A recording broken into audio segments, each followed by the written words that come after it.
Olá pessoal, estamos começando aqui a segunda parte do vídeo sobre proclamação da República, ou melhor dizendo, período da República Velha. A primeira parte, pessoal, nós discutimos um pouco sobre os motivos que de certa forma levaram a essa proclamação da República e como se deu o período da República da Espada, quem foram os dois primeiros governantes e com a dinâmica deles em relação à usurpação do poder, haja vista que não houve participação popular no processo.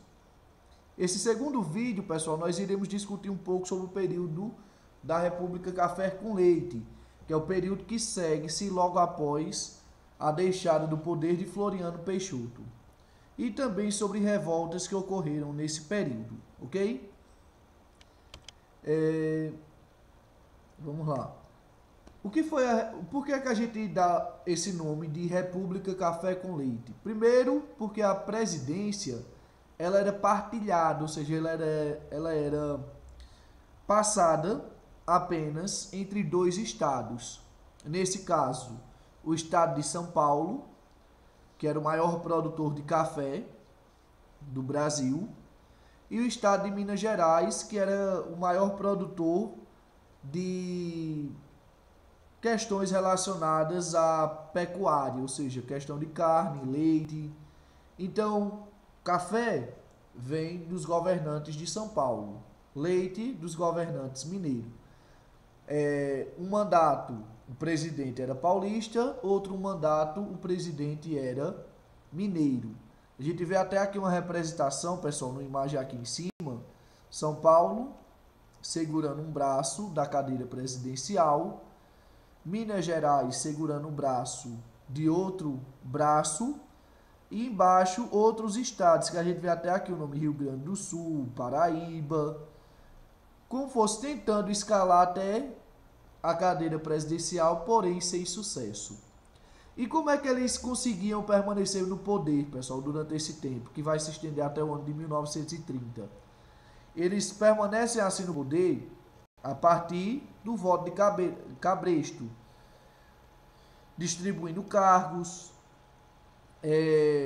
fazendo com que as pessoas se sentissem intimidadas. Era até comum, pessoal, em algumas cidades do Brasil, você vê os coronéis rodeados de capangas, próximo de urnas, onde as pessoas iriam depositar o voto, e a pessoa se sentir coagida para votar. Às vezes ela nem tinha o direito de escolher quem ia votar, já era entregue o papel para ele, já preenchido, e ele só fazia depositar.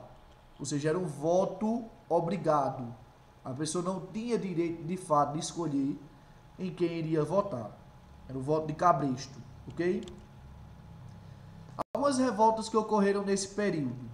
Eu separei aqui, pessoal, em dois slides. Primeiro as revoltas urbanas e depois as revoltas rurais. Entre as revoltas urbanas, pessoal, a gente pode destacar a revolta da vacina, que a gente vai ver a introdução obrigatória da vacina no Rio de Janeiro. Porém, as pessoas, como não sabiam o que de fato era, elas vão agir de forma violenta. Elas irão revidar contra as autoridades sanitárias.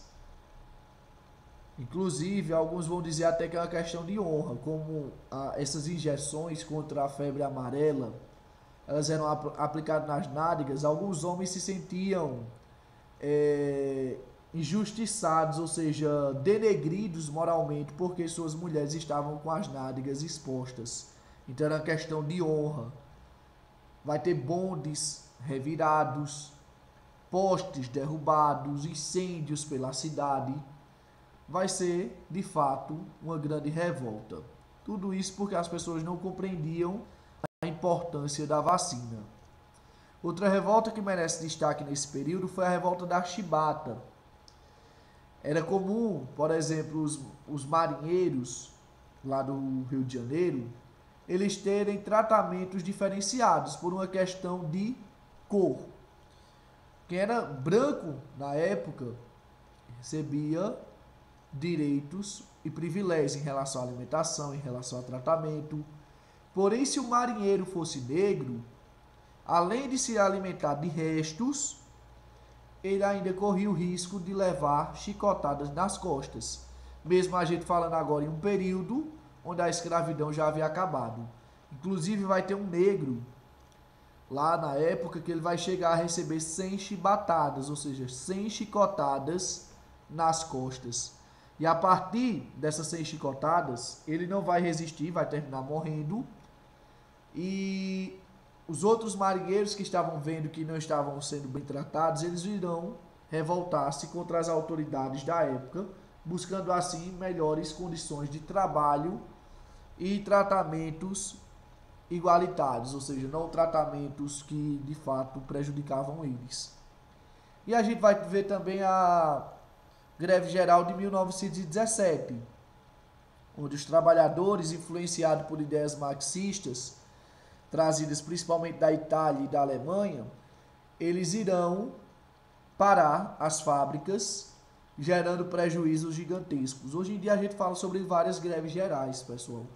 Hora em outra, sempre as pessoas estão requisitando esse recurso para protestar contra medidas, geralmente, principalmente medidas trabalhistas, ok? Que retiram direitos dos trabalhadores. Em relação às revoltas rurais, existem duas que a gente pode destacar. A revolta de Canudos, a partir de Antônio Conselheiro, né? Onde a cidade ela vai ser lá na Bahia, ela vai ser totalmente devastada, milhares de pessoas irão morrer, simplesmente porque elas vão se recusar a trabalhar para os coronéis da época.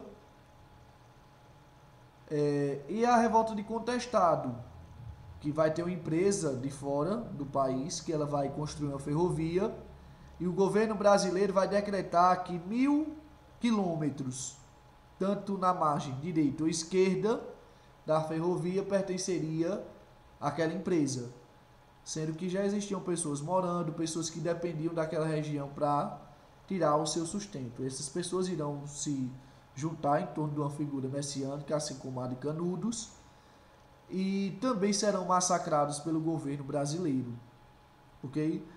O que chama a atenção desses dois movimentos, pessoal, é que ambos eles trabalhavam com o imaginário de um retorno ao poder da família real, ou seja, da família imperial, na qual Dom Pedro II foi o último governante.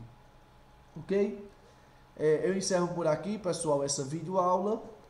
E como já disse em vídeos anteriores, desejo a todos vocês bons estudos, até porque o momento exige calma para a gente poder se concentrar nas aulas, ok? Tamo junto.